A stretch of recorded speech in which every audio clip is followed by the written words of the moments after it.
Fala pessoal, eu sou o Diego Souza, esse é o nosso canal Falando de Flu e no vídeo de hoje a gente vai te trazer muitas notícias. Vamos falar sobre Renato Augusto, que fala sobre o futuro, vamos falar também sobre SAF no Fluminense. Novas revelações foram faladas após o vídeo de ontem e eu vou trazer aqui para vocês. Mas antes de a gente poder falar sobre esses assuntos, eu queria pedir sua ajuda. Se você não é inscrito no Falando de Flu ainda, se inscreve, dá essa moral pra gente. Deixa o like nesse vídeo aqui, que é muito importante você deixar esse like e deixa nos comentários. Você é a favor ou contra a SAF no Fluminense? Assunto que tem um longo debate agora nas últimas semanas. E agora, sem mais delongas, bora para o vídeo de hoje. E vamos começar falando sobre Renato Augusto. Renato Augusto teve uma declaração, né, de um jornalista que trouxe uma informação sobre Renato Augusto. No final do ano passado, Renato Augusto deu uma entrevista para a Prime Video falando que esse seria seu último ano de carreira, que ele jogaria esse ano no Fluminense, encerraria sua carreira e queria terminar sua carreira jogando bem. Só que iniciou o ano 2025, primeiro jogo do Renato Augusto contra o Madureira, ele cai dentro da área, tem um problema no ombro, passa por uma cirurgia e está praticamente ainda desde janeiro. Janeiro eu acho, sem jogar, né? Então, ou seja, são praticamente 4 meses sem jogar. E hoje tem uma notícia em relação ao Renato Augusto, duas na verdade. Na primeira, ele voltou a treinar com a equipe, voltou a treinar com o grupo ali e fica mais próximo de um retorno. Talvez ele mais uns 15, 20 dias, um mês, quem sabe, já teremos Renato Augusto à disposição do Mano Menezes. Só que eu acho que ele acaba perdendo um pouco do espaço. Por quê? Chegou nesse meio tempo Lescano, Paulo Henrique Ganso está recuperado, o John Arias começou a jogar por ali, já tem o Lima. E no ano passado, quando não tinha muitas opções, o Renato Augusto já não jogava. Então eu acho que cada vez fica mais distante o Renato Augusto ter oportunidade no Fluminense. A não ser se ele voltar dessa contusão, tiver uma oportunidade, nessa oportunidade de jogar muita bola para não sair mais do time. Tirando isso, eu acho muito pouco provável o Renato Augusto realmente conseguir ter uma sequência nesse time do Fluminense. Até porque quando ele entrou não foi bem. Com outros jogadores jovens tendo potencial para entrar, eu acho pouco provável ele ter essa rodagem necessária para tentar performar bem. Só que também um dos jornalistas que cobre no Fluminense hoje trouxe a informação que o Renato Augusto já começou a reavaliar não encerrar a carreira no final do ano e que ele pode pensar em tentar uma renovação de contrato com o Fluminense ou até mesmo seguir um novo clube, né? E para um novo clube, eu acho que hoje, na situação atual, dificilmente o Fluminense vai ser lucro de dar uma renovação de contrato para o Renato Augusto. Acho muito mais plausível e possível ele talvez ir para um clube, né? Para outro clube. Porque vamos pensar comigo, às vezes pode aparecer um time igual Mirassol, time de São Paulo, não tem muitas pretensões no Campeonato Brasileiro, acaba brigando para não cair, assim, né, a gente espera. Então, às vezes é um time igual assim, Mirassol, Vitória, um time assim que talvez lá ele vai ter minutagem, vai ter espaço para jogar, semelhante com o Lelê. O Lelê sabia que no Fluminense teria poucas oportunidades, e o que ele fez? Foi pro Ceará. Lá ele sabe que ele vai ter mais minutos, mais oportunidade de jogar um esporte, sei lá. Talvez isso possa estar passando na cabeça do Renato Augusto, caso ele resolva encerrar a carreira no final do ano, ele ter pelo menos, né, jogado, talvez num clube até de expressão um pouco menor, mas conseguir jogar. Porque todo jogador quer jogar, cara. O cara, eu acho que o jogador não gosta de ficar no bom, o cara quer jogar. Então, se o cara tiver a oportunidade de jogar, o cara pode tentar um novo clube para jogar bola. Até porque eu acho que financeiramente o Renato Augusto deve ser um cara bem resolvido. Talvez não precisa tanto assim, de salário e tal. Talvez vai querer encerrar a sua carreira ali, podendo atuar e jogando bem. Então, pessoal, e a segunda desse vídeo trata-se do assunto SAF no Fluminense. No vídeo de ontem eu trouxe algumas notícias, só que eu não sei se fui bem claro, né, nas notícias que eu consegui trazer para vocês aqui, né, para a gente aqui poder debater. E logo após, né, que eu gravei o vídeo, eu gravei na correria, estava no trabalho, estava no horário de almoço do trabalho, consegui gravar o vídeo para poder falar para vocês sobre a notícia que tinha saído. Eu fui assistir alguns vídeos de outras pessoas com visões diferentes falando sobre SAF no Fluminense e até com informações diferentes. E o valor da SAF do Fluminense é 850 mil.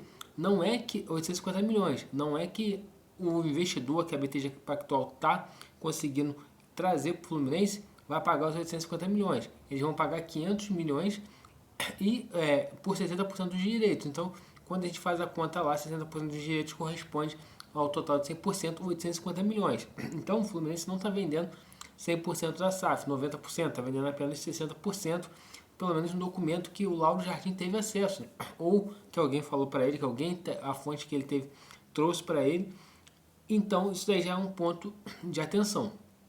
O segundo ponto também que trata-se sobre a questão do Mário Bittencourt é que ele teria um contrato, né, de 5 anos como seu da SAF, onde não poderia romper esse contrato. Caso rompesse esse contrato, ele teria que receber o seu salário de forma integral, e isso daí para mim, que é o grande X da questão disso daí. Primeiro, essas coisas estão vindo à tona logo após ter um rompimento, né, de um grupo ali, né, que era... eu esqueci o nome do grupo, mas é um grupo político dentro do Fluminense que apoiava o Mário Bittencourt, rompeu com o Mário, e por isso que eles têm algumas informações privilegiadas, porque eles estavam até pouco tempo atrás com o Mário Bittencourt.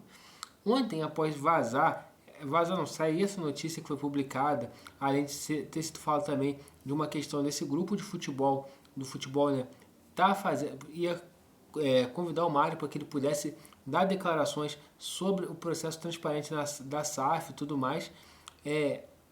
O Fluminense soltou uma nota falando, explicando a situação sobre a SAF, falando que em nenhum momento tem essa questão do valor dos 850 milhões, porque falou que até o momento não chegou nenhuma proposta sobre SAF. Também falou sobre a questão dessa questão do Mário, falou que não tem nada desenhado, nenhum modelo desenhado, então que isso daí não passa de mera especulação. Como tem esse racha político aí no Fluminense, claro, os caras que estão fazendo uma oposição ao Mário vão tentar queimar o filme do Mário, e o Mário também vai tentar, de certa forma, mostrar seu lado da verdade ali, né, seu lado para tentar se reeleger não, na verdade, eleger, né, o próximo candidato, que seja talvez uma indicação dele e tudo mais. Só que eu entendo sobre essa questão da SAF no Fluminense, que a gente tem que ficar muito atento. Eu falei um pouquinho no vídeo de ontem e vou repetir hoje. A questão do Mário se tornar CEO da SAF, para mim, não tem um processo transparente nessa venda da SAF do Fluminense. Por quê? Pensa comigo. Uma das cláusulas do contrato é que ele seja presidente, que ele seja CEO da SAF por um período de 5 anos. Isso é uma exigência? Caso seja uma exigência, vamos supor que eu tenha dinheiro, eu tenho os 500 milhões e quero comprar o Fluminense. Mas eu chego lá e falo assim, Fluminense, eu quero comprar a SAF do Fluminense, porque está avaliada aí pelo BTG Pactual por esse valor. Eu quero comprar. Só que eu não quero o Mário como CEO. Será que minha proposta vai ser ouvida, vai ser aceita? Ou senão, tipo assim, eu vejo lá, aí 500 milhões para comprar o Fluminense, eu dou 700 milhões, por 60% dos direitos. Mas talvez, por não querer o Mário como CEO da SAF, eles podem falar assim, não, muito obrigado, a gente não quer. Então, isso que eu acho que é o processo de transparência que tem que ser demonstrado. Qual é a proposta que está chegando, como que vai ser a organização. E quando você tem um cara que hoje é presidente do Fluminense se tornando CEO depois do final do seu mandato, há uma coisa para mim que chama muita atenção. Cadê a transparência? Ele não tem. O cara pode muito bem estar fazendo algo que vai beneficiar ele. Não estou falando que ele vai fazer, mas pode acontecer de fazer. E um outro ponto também que a gente tem que discutir aqui, que é um ponto que me chamou a atenção quando eu vi o vídeo lá do Rastro Tricolor falando sobre isso, que é a questão do investimento. 270 milhões serão investidos nesse primeiro momento. Uma parte para dívidas e uma parte para reforços. Quando a gente vê a janela de transferências que o Fluminense fez nesse início do ano, foi a janela que eles compraram o La Vega, compraram o Canóbio, compraram o Lescano, compraram o Freitas, compraram uma série de jogadores. E será que eles já estavam comprando esses jogadores porque já tem essa garantia que vai receber algum dinheiro de algum lugar? Será que parte do dinheiro da venda da SAF já não está sendo empregado nesses reforços que chegaram? Então isso tudo me preocupa, porque a gente lembra de 2023, quando o Fluminense foi campeão da Libertadores, que o Fluminense já tinha pego uma parte do dinheiro de televisão durante 50 anos. Como que será? Será que esses reforços estão chegando por causa disso? Porque já tem essa questão da SAF encaminhada? Então isso tudo são pontos que me preocupam quando a gente fala de SAF, pela falta de transparência realmente. Eu não tenho aqui grupo político, partido político nem nada, ainda mais no futebol, mas é um ponto de atenção. A SAF do Fluminense tem que acontecer, eu acho que vai acontecer, e tomara que aconteça. Só que tem que ter uma transparência para que quando for vendido, todo mundo tenha a segurança que foi feito no melhor processo, que foi a melhor proposta, que foi o melhor encaminhamento que teve, e não da forma que está sendo, que a gente não tem acesso a nada, então o que eles falam acaba sendo verdade absoluta. Então isso é um ponto que tem que ser discutido, o Conselho Deliberativo realmente tem que atuar, tem que aceitar essas propostas.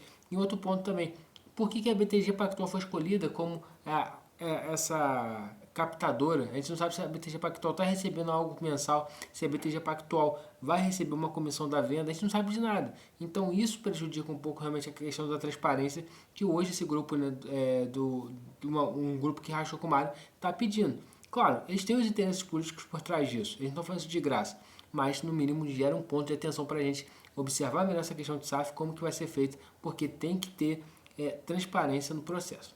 Então, pessoal, esse é o vídeo de hoje. Se você gostou, deixa seu like, se inscreve no canal, dá essa moral pra gente aqui, se inscreve no canal, compartilha esse vídeo com mais algum amigo seu tricolor e deixa aqui nos comentários. Você é a favor que o Fluminense se torne SAF? Saudações tricolores e até a próxima.